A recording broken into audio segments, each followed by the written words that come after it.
The second half of the Cuckolding 101 workshop, and I hope you've taken a lot from the first part, which is more an overview of ideas really, and thoughts on finding the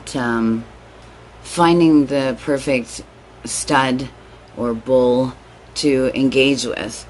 And I should mention as well that my personal advice is not to engage in such a scenario with a friend or somebody that you know or have known for a long time. Then again, there's going to be every scenario, every situation is really unique. You know, it does end up boiling down to the people involved and how mature they are, their state of mind, open-mindedness, non-judgmental personalities and outlooks. But my personal opinion is to find a stranger and do it with as much safety as you can and just have a wild time with it. Use the idea from my first part of this workshop in terms of using protection, and then he can pull out at the end and spray on top of her ass or even on the outside of her pussy if you're into cream pie cleanup. I do feel like there are a fair amount of people out there that have been approached, especially black men, have been approached to do a cuckolding type of scenario, so you might be pleasantly surprised. You could even word it in a different kind of way so that the BBC involved doesn't even look at it as if it's a cuckolding sort of scenario. That being said, the next part of this workshop really is about the humiliation aspect that is oftentimes a very desirable addition to such a scenario. So in most cases, the cucks that I have known and talked to, and there have been hundreds and thousands of them, they oftentimes enjoy humiliation during the encounter. The most typical humiliation is one that involves SPH, which stands for small penis humiliation, and it is an actual fetish addition that is very popular.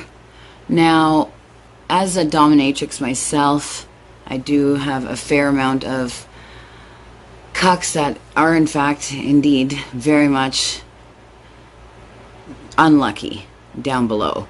So they are quite small, and therefore,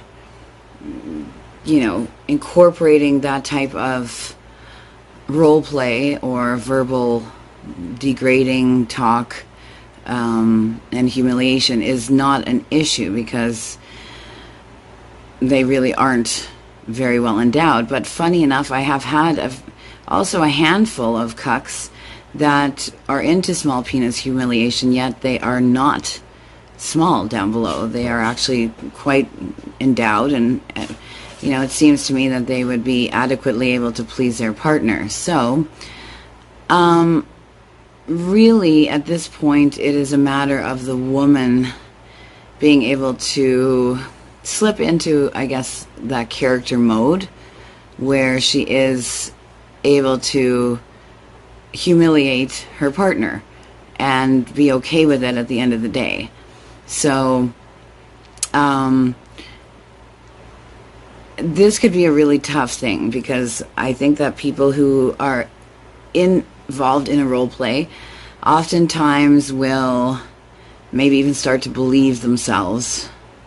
And we're talking about disrespecting and humiliating and somebody that you are dating or even married to, and who knows how long that marriage or relationship has been ongoing, and now your partner and you have come to this agreement that you're going to do this cuckolding scenario, and on top of it all, you are now having to call your partner names, possibly laugh at them, disrespect them, tell them that they're inadequate and they've never really pleased you. So it needs to be recognized first and foremost that a role play scenario is acting. You really don't want your partner at the end of it all saying, so was that true? Have I really never pleased you? Am I really that small? And guys, if that's really what you're going to do to your woman afterwards, then I don't think that cuckolding is for you. I think that you need to take some type of self-esteem building course, not put your female partner into that sort of position. So it has to be a situation where the male cuckold is actually genuinely really enjoys that, and that the female partner is going to be okay saying those things in an acting kind of a way, knowing that that's his sexual turn on, and still being able to hold respect for him when everything is said and done. So there's a lot involved there that you have to really think about before engaging in any type of scenario like this. I think that's also why a lot of guys that are into being cuckolds often will seek that type of scenario outside of their relationship, because it is a role play, and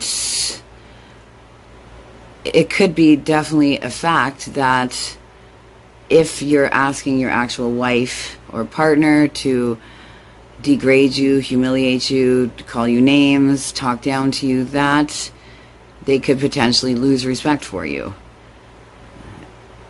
I mean, you have to be realistic as well. So, but let's say that you have come to the agreement that you're going to try this out, and it's been worked out enough, all these little details. You found a stud or a bull or just a guy that is willing to fuck her. Then how do you do it is going to be a big question here. So ladies, how do you just randomly start? Your guy that you've been with for however long is sitting there in the corner. You've got this other guy now that's starting to put the moves on you, and you know how it's supposed to unfold. Where do you start?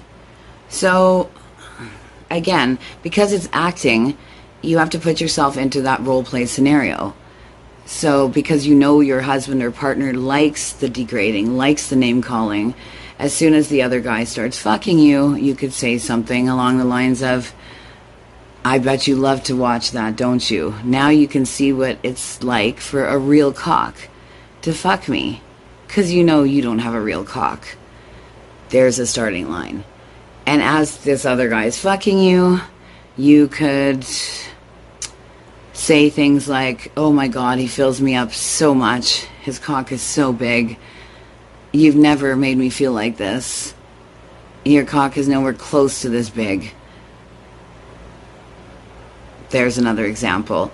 And from there on in, as you become more comfortable within yourself to, boldly pull out these acting lines, it'll come to you. I feel like it will. I mean, otherwise, you guys could always write a script, but I just think that anything unfolding as naturally as possible, even though it is a role play and it's acting, would probably be within your best interest to go that route.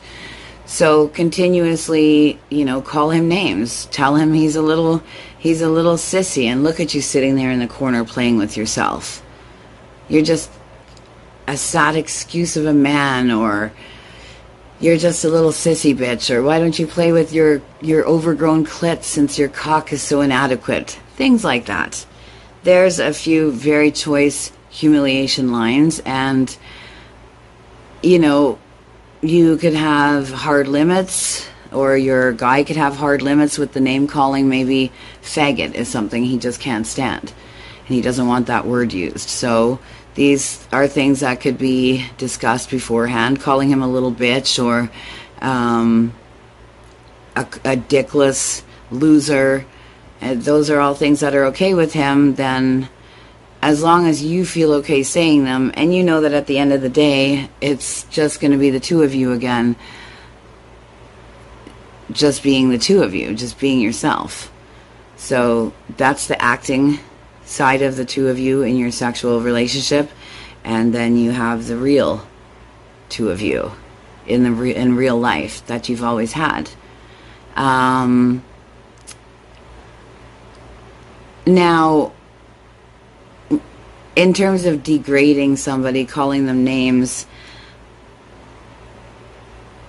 the guy that wants to be the cuck, you have to think real carefully before the scenario plays out, how much of a level of meanness or brutality do you want?